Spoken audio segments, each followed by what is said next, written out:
When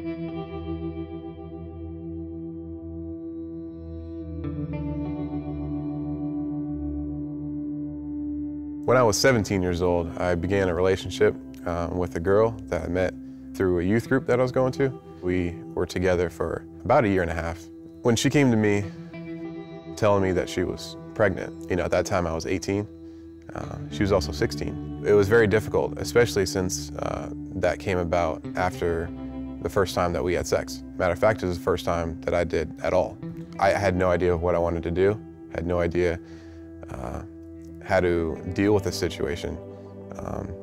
I knew that I didn't want to get an abortion. At the same time, I knew that I couldn't properly take care of a baby. I was too young. She was too young. When she got around to eventually telling her mom was livid. Her mom started to hate me at that point. She absolutely required that we go get an abortion. After the abortion, our relationship was extremely strained. I remember having a lot of arguments after that time, and it very quickly became an off and on relationship until finally we broke up and we did not get back together. But I remember that day like it was yesterday, knowing that I had just let my child, get killed.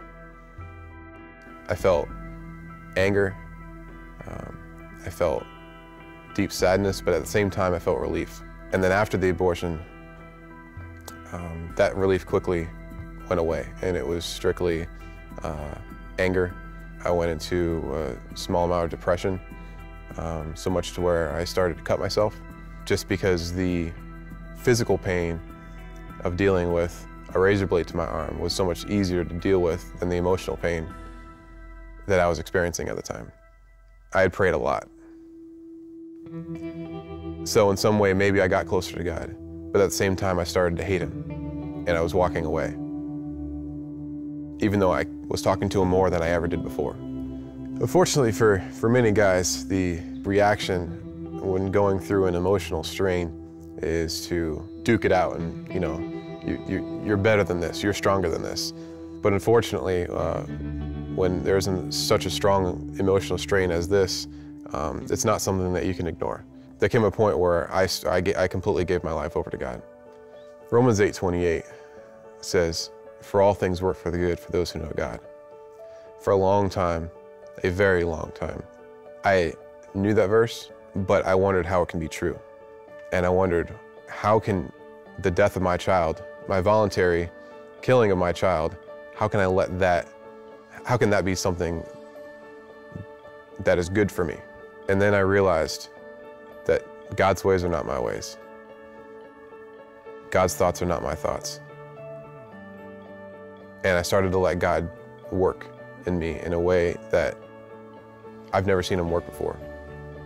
And He showed me this opening that I can lead in ministry to help guys, other guys who have experienced a child that has been aborted, and I want them to know that there is a God who's so much bigger than their problems, that they're not the only ones who have gone through something like this.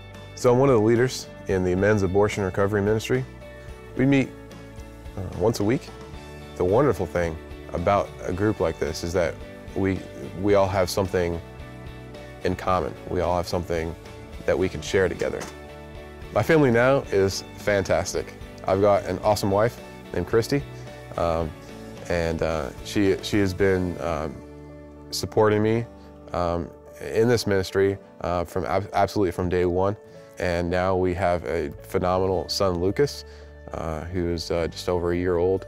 I absolutely love coming home after a hard day's work, and I get to see my awesome wife, and I get to see Lucas, and it just lights my world up, and I couldn't imagine life without them. And because that verse in Romans has touched me the way that it has, that's one thing that I make, that I put in the forefront. I said, look, God does exactly what He says He's going to do. And I'm a living example of exactly how He can use something as traumatic as an abortion towards good.